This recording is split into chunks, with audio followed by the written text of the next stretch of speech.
Invictus Games is about to make a return for 2025, and it's something we always look forward to at the Royal Report.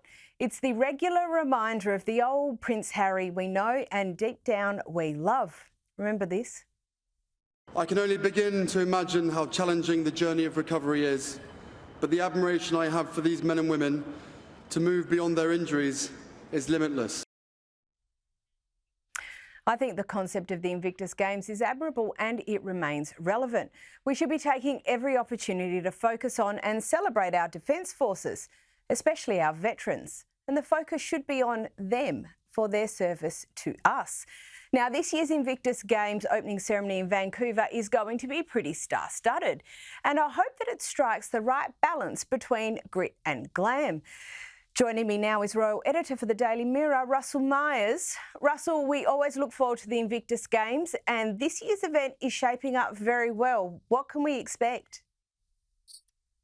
Well, hi there, Cara. Well, I think you just said it perfectly yourself. You know, hopefully it does strike the right balance between grit and glamour. It's always a great event. I've been lucky enough to cover two of them, both in London and down under in Sydney as well. And you know, these events are all about the focus of the servicemen and women who have given so much and faced such adversity for their service. So I think when you're looking at Vancouver and Whistler, the two locations that the latest Invictus Games are going to be in, it is going to be star-studded. Prince Harry has brought in the big guns. He's recruited Chris Martin from Coldplay. Katy Perry is going to be there. Singer-songwriter Nelly Furtado as well. So it's going to have a lot of glam, and I think this is going to be one of the best, to be honest, because it's one of it's the first time it's going to have a winter games, a bit of a new spin on proceedings, and it's always been a big opportunity to say thank you to the servicemen and women who've given so much. Yeah, and like I said, we always look forward to it. Can't wait to see the photos and footage out of that. Now, you said to us last time you were on the show that you'd be heading to Poland for the 80th anniversary commemoration of the liberation of Auschwitz. Look, here is the King speaking at the Jewish Community Centre in Krakow. The act of remembering the evils of the past remains a vital task. And in so doing, we inform our present and shape our future. Now, we're going to show some of your personal photos as well, but what are your reflections on the commemoration? Well, a true assault on the senses, certainly. I mean, if it's the first time I have been to Auschwitz, accompanying the King for his first time at the former Nazi concentration camp, and I found that fact astonishing. He's had 5 previous official trips to Poland. He became the first British monarch to visit Auschwitz. And such an important occasion, such as the 80th anniversary of the liberation of the former camp. And you saw King Charles become quite emotional at some points, listening to the stories of survivors at the commemorations. I was there just shoulder to shoulder with him when he was being taken through Auschwitz, the first camp that was formed at Auschwitz. And he was asking pertinent questions. He was talking about the young children that were snatched from their mothers when they arrived at Auschwitz. He was looking at the tiny shoes, talking about his own research. He'd learned about children as young as 2 had been sent to the gas chambers. And his guide, Marta, who'd been working there for over a decade, told me that she really felt he had a true understanding of what it was like to be at a place like this. And we know that King Charles has had huge work in the space of community cohesion. He's worked with a lot of interfaith leaders, and I thought it really had a profound effect on him, as it did for me. It's certainly a place I'll never forget going to, and listening to the stories of the survivors, a real special occasion, and something we should all heed to never forget the horrors of the past.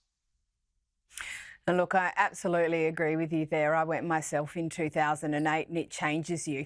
And I don't know anyone who it hasn't changed. But also this week, and in a totally different vein, the King and Queen held a reception at Buckingham Palace for the MPs. Many familiar faces in attendance, Russell.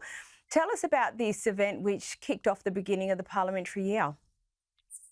Well, it's been a busy time for the King. You know, he's a bit of a stop-start last year, of course, with his cancer treatment that is still ongoing. He wanted definitely to attend the Auschwitz commemorations, and this is a really important event for him as well, because when there is a new session in Parliament, the monarch of the day invites all the new MPs to Buckingham Palace, and you could see a few of the newbies jostling for position, trying to get their photo opportunity. Nigel Farage was at one side of the room, I was told, and trying to get close to the King. He didn't quite make it. He was talking to the Duke and Duchess of Edinburgh. But in terms of our parliamentary process, this is a really important period in the calendar. It signifies, you know, the monarch's relationship with his new government, and certainly it's great to see King Charles doing these engagements again, because they are coming thick and fast throughout the start of the year. Of course, we've got his trip to Italy coming up as well in the spring. So fingers crossed he'll be fit and fighting fit for that trip, because he'll be looking forward to it.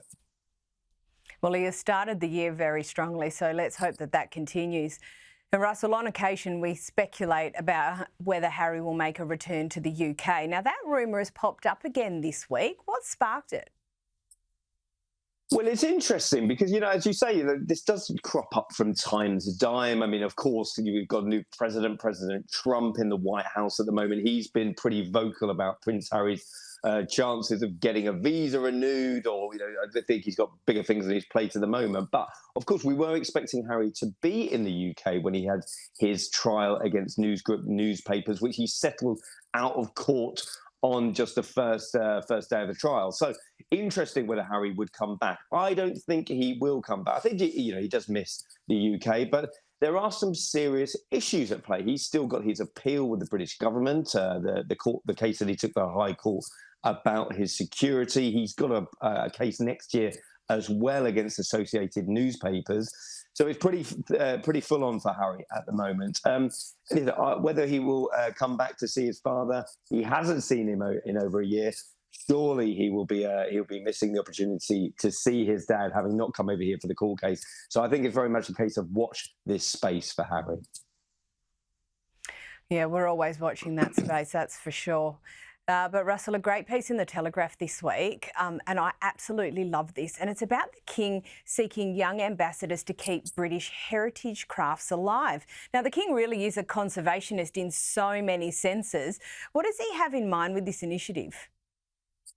Well, you're right. I mean, he's a conservationist, he's a traditionalist as well. And through the King's Foundation, he's appealing for 35 traditional experts, if you will, people who have learned the craft of being a blacksmith, textiles, basket weaving, thatching, the real traditional elements of history that have really gone by the wayside. And I think that it's a really important work for his King's Foundation. He does a lot of work at Dumfries House in Scotland with these sort of traditional art. So if you are one of these traditionalists, you could potentially be an ambassador for the King's Foundation. You could be rubbing shoulders with people like David Beckham, who is becoming ambassador of the King's Foundation. So head towards the King Foundation site, the Dumfries House site as well, because this is something for everybody. And good on King Charles for keeping the traditional spirit alive.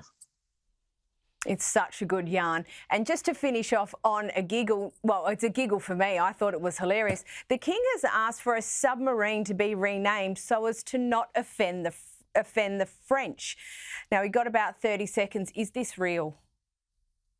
It is, incredibly. Apparently, King Charles has got involved. There was a HMS Royal Navy submarine going to be called HMS Agincourt over the English victory over the French in 1415. Charles has got involved. It's going to be called HMS Achilles now. He didn't want to offend his French neighbours, despite it being signed off by his late mother. But, King Charles keeping the peace, shall we say, for this one. Always. Russell Myers, thank you so much for joining us this evening.